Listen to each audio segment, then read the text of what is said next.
بسم اللہ الرحمن الرحیم۔ ناظرین کرام، جیسا کہ آپ جانتے ہیں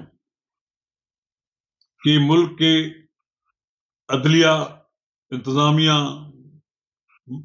مقننہ کے درمیان ایک جنگ جاری ہے۔ بالآخر 26ویں آئینی ترمیم منظور ہوئی تو انتظامیہ طاقت میں آ گئی۔ وہی انتظامیہ جسے پچھلے 1 سال سے 2 سال سے عدلیہ نے آگے لگا رکھا تھا۔ جب جسٹس فائز عیسیٰ کے جانے کا وقت ہوا تو عام خیال تھا کہ جسٹس منصور علی شاہ کو نیا چیف جسٹس بنا دیا جائے گا۔ تو ناظرین کرام، وہ نئے چیف جسٹس نہ بنے، لیکن اس لڑائی کے نتیجے میں بہت کچھ ہو گیا۔ تو ناظرین کرام، جوڈیشل کمیشن بنا، نئے جج آ رہے ہیں، انتظامیہ کا پلڑا باری ہو گیا ہے۔ تو ناظرین کرام، میں آج آپ کے ساتھ اس موضوع پر گفتگو کروں گا کہ کیا ہوا کہ عدلیہ جو ہے وہ نیچے گر گئی اور حاوی انتظامیہ ہو گئی۔ کیا اس میں جج بھی ذمہ دار ہیں؟ تو یقیناً اس سوال کا بھی آپ کو جواب دوں گا۔ ناظرین کرام، قبل اس کا آگے بڑھیں، اگر آپ نے میرا یوٹیوب چینل نواز رضا کے ساتھ اب تک سبسکرائب نہیں کیا تو برائے کرم اسے فوری طور پر سبسکرائب کریں، لائک کریں اور اب آپ کے ساتھ شیئر کریں، اور آئیکن کا وہ بٹن دبانا نہ بھولیے کہ جب وہ ویڈیو لوڈ کرے تو سب سے پہلے آپ کو اطلاع ملے۔ تو ناظرین کرام، ججوں کی تقرری ہوئی ہے۔ یہ بڑا اہم سوال تھا کہ 6 ججوں کی مستقل سپریم کورٹ میں مستقل 6 ججوں کی تقرری کی منظوری دی گئی۔ نئے جج بھی اضافہ کر دیا گیا سپریم کورٹ میں، اور دوسرا نئے جج بھی مقرر کر دیے گئے۔ جو بیلنس تھا پہلے خراب، اب اس کو سپریم کورٹ میں ٹھیک کر دیا گیا۔ اب فل کورٹ بھی قائم ہوگی۔ تو جو سیاست زدہ جج ہیں، جن لوگوں نے ایک قسم کا حکومت کے ساتھ بھی اور اسٹیبلشمنٹ کے ساتھ بھی ایک انہوں نے اڈا لگا رکھا تھا، اب وہ ختم ہو جائے گا۔ بلوچستان ہائی کورٹ کے چیف جسٹس ہاشم خان کا تقرر ہوا ہے۔ Chief justice Peshawar high court Ishtiaq Ibrahim کا تقرر ہوا ہے۔ سندھ ہائی کورٹ کے چیف جسٹس شفیع صدیقی کا تقرر ہوا ہے، اور اسلام آباد ہائی کورٹ کے چیف جسٹس عامر فاروق کا ہوا ہے۔ سندھ ہائی کورٹ کے جسٹس صلاح الدین پلہور اور پشاور ہائی کورٹ کے جسٹس شکیل احمد کی سپریم کورٹ میں تقرری ہوئی ہے، جب یہ جسٹس میاں گل حسن اورنگزیب کو بطور ایکٹنگ جج سپریم کورٹ تعینات کیا گیا ہے۔ لاہور ہائی کورٹ کے بارے میں سپریم کورٹ میں جج تعینات کرنے کا بھی کوئی فیصلہ نہیں ہوا ہے، اس لیے ابھی یہ چیپٹر کلوز ہے۔ ممکن ہے آئندہ چند دنوں میں یہ بھی فیصلہ ہو جائے۔ ججوں کی تقرری کے خلاف دارالحکومت میں احتجاجی مظاہرے ہوئے۔ سپریم کورٹ کے جانے والے مارگلا روڈ مارگلا روڈ اور دوسرے جو راستے داخلی ہیں وہ بند کر دیے گئے۔ سپریم کورٹ جانے کا ایک راستہ کھلا رکھا گیا۔ اسی طرح سری نگر ہائی وے وکلا نے بلاک کر دیے۔ اسی طرح وکلا ایکشن کمیٹی کا یہ جو فیصلہ تھا، یہ بھی ایک وکلا بھی تقسیم ہے۔ کمال بات تو یہ، جس طرح عدلیہ و تقسیم ہے، اس طرح وکلا کا بھی 2 گروپ ہیں۔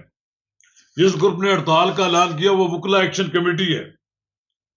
اس نے مظاہرہ کیا، شور شرابہ ہوا، دن بھر ریڈ زون میں ایک ہنگامہ برپا رہا۔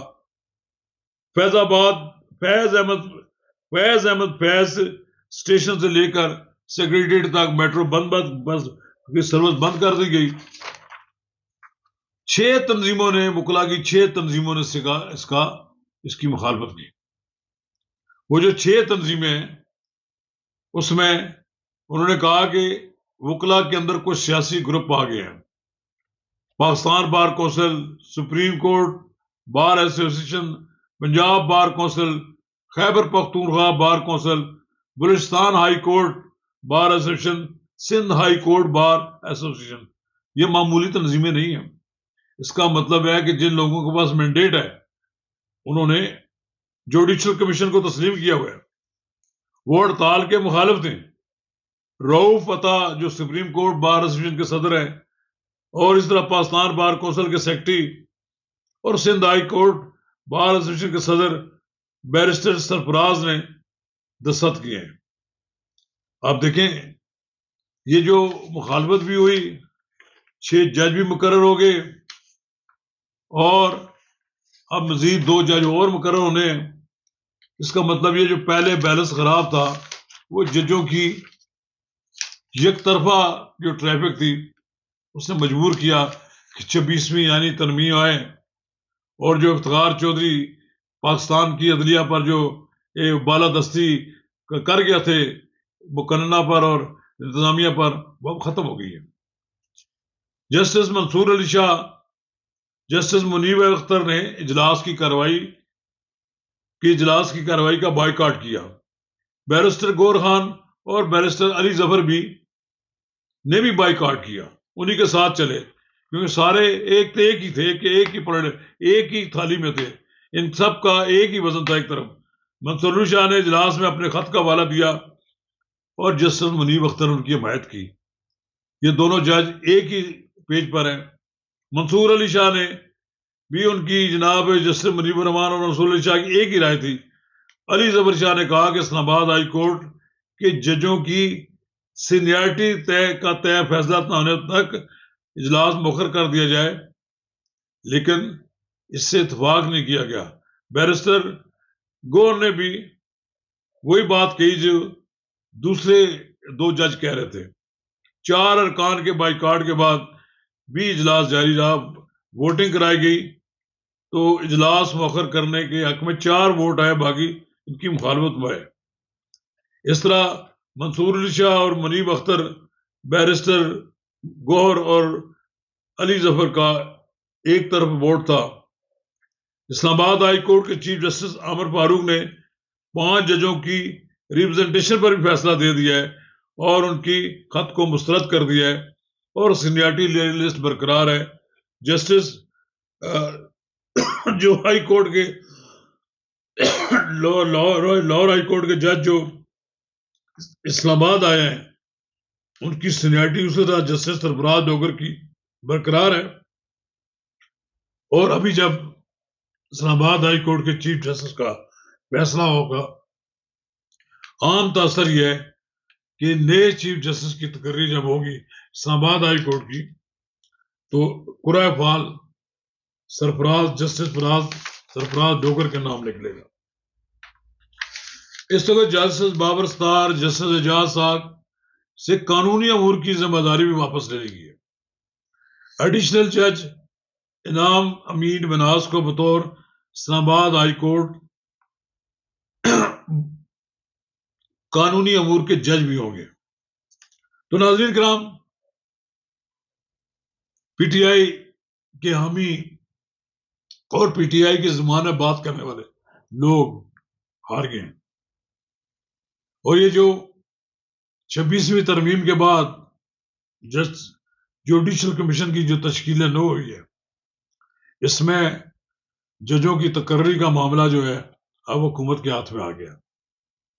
آپ کہہ لیں کہ حکومت نے اپنی مرضی کی ایک ایسی سپریم کورٹ یا عدلیہ دوسری عدالتوں میں کر لیا ہے، وہ جو آئے روز ان کو بڑی ہزیمت اٹھانی پڑتی تھی، اس سے وہ بچ گئی۔ شاید اس کے خلاف رد عمل تو موجود ہے، اور شاید یہ رد عمل برقرار بھی رہے، لیکن ہوتا یہی ہے، ماضی میں بھی ایسا ہی ہوا ہے، اگر ہماری جوڈیشری غیر معمولی طور پر زیادہ انوالو نہ ہوتی پالیٹکس میں، تو ممکن تھا کہ شاید ان چیزوں کی ضرورت پیش نہ آتی۔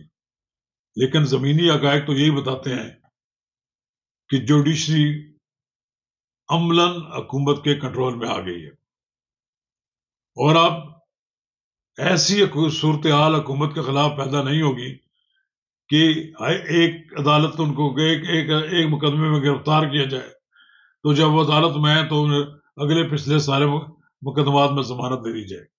سارے معاملات میرٹ پر ہوں گے.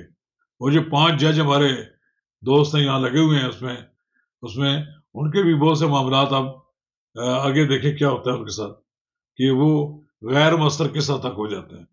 بہرحال یہ لڑائی انتظامیہ نے جیت لی ہے. کس قیمت میں جیتی ہے؟